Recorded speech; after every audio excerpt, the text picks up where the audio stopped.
La parole est maintenant à Madame Annick Girardin pour le groupe RRDP pour une durée de 10 minutes.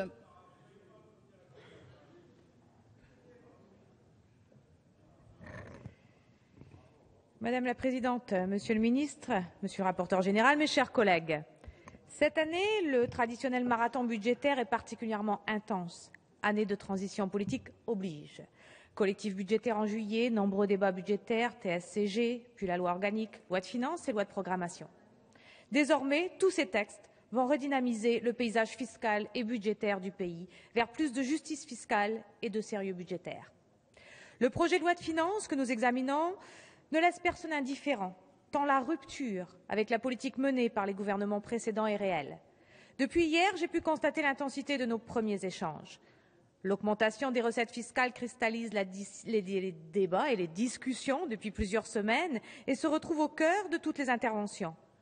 Ces hausses d'impôts sont nécessaires et utiles, puisqu'elles permettront de rétablir la progressivité de notre système fiscal.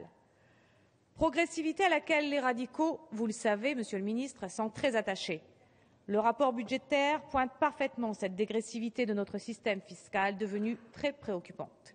Avec les réformes menées depuis plusieurs années, les particuliers très aisés, notamment au sein du dernier centile, payent moins d'impôts en proportion de leurs revenus que le reste de la population. Plus les revenus sont importants, moins ils sont taxés. La progressivité de l'imposition des personnes est pourtant érigée en principe constitutionnel depuis 1993.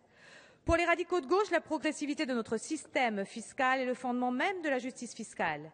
Il est donc absolument nécessaire et urgent de mettre fin à cette course à la réduction d'impôts pour les plus riches, menée par de nombreux gouvernements libéraux depuis l'ère Reagan-Thatcher. En renforçant la justice fiscale, nous favorisons le consentement à l'impôt. Chacun acceptera de prendre sa part au nécessaire effort de redressement des comptes si aucune catégorie n'apparaît comme mieux traitée. Et aucune catégorie n'a été privilégiée dans ce budget, contrairement à ce que prétend l'opposition. Dans ce budget, 3 mesures qui renforcent la progressivité du système méritent un commentaire.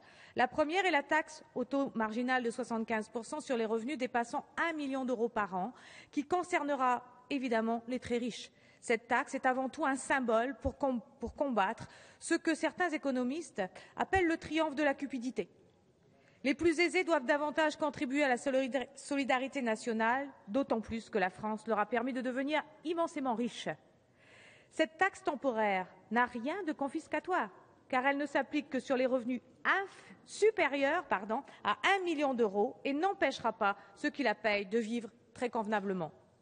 La deuxième mesure que les radicaux demandent depuis longtemps est la création d'une tranche supérieure à l'impôt sur le revenu de 45%, au-delà de 150 000 euros par part.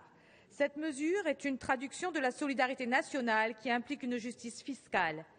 Elle ne s'appliquera qu'à 50 000 contribuables.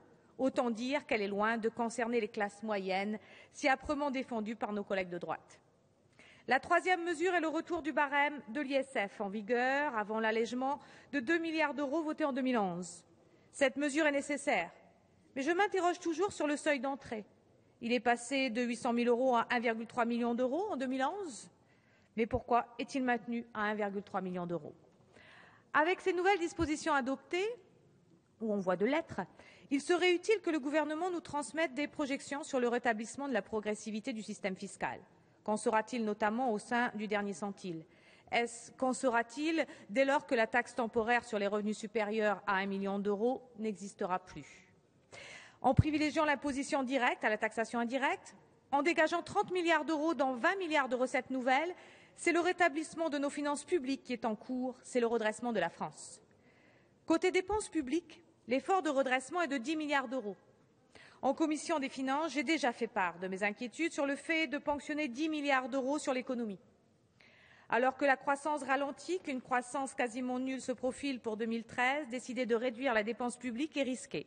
10 milliards de baisse de la dépense publique, plus de 20 milliards de hausse d'impôts, c'est 30 milliards en moins dans le circuit économique, soit près de 1,5 point du PIB.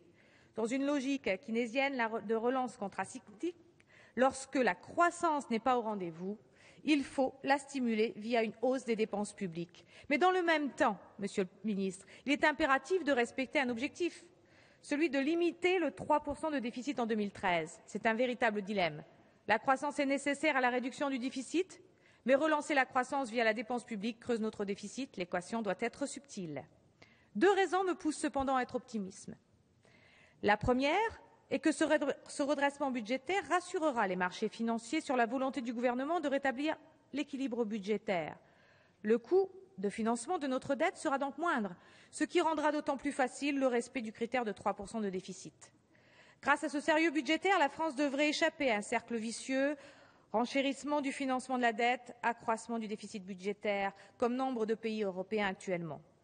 Et c'est également un nouveau message de sérieux et de respect à l'égard de nos partenaires européens après l'adoption du TSCG la semaine dernière, que les radicaux de gauche ont tous voté. Deuxième raison, ces 30 milliards d'euros de redressement ciblent davantage l'épargne des plus riches que la consommation des plus nombreux. La consommation des ménages, moteur de la croissance française, est donc préservée. Nombre d'orateurs qui m'ont précédé ont dénoncé le fait que ce budget est bâti sur une prévision de croissance de 0,8%. Comme chacun sait, si la croissance est moindre, nos rentrées fiscales seront mécaniquement moindres. Et donc, la limite de 3% de déficit sera dépassée. C'est un scénario possible. Et dans ce cas, mes chers collègues, il serait inutile d'empiler les plans d'austérité mortifères pour la croissance et par ricochet pour le solde budgétaire. Ne tombons pas dans le cercle vicieux de la dépression économique. C'est pourquoi nous pensons qu'il faut, dans le même temps, restaurer rapidement la compétitivité de nos entreprises, préserver bien entendu les dispositifs spécifiques aux PME dans ce PLF, comme vous l'avez fait, mais débuter rapidement nos débats sur une stratégie de croissance. Nous examinons simultanément le projet de programmation des finances publiques 2013-2017. Pour le groupe de RDP, ce n'est pas le déficit budgétaire en 2013 qui compte, je l'ai déjà dit, c'est la trajectoire de retour à l'équilibre suivie pour 2017.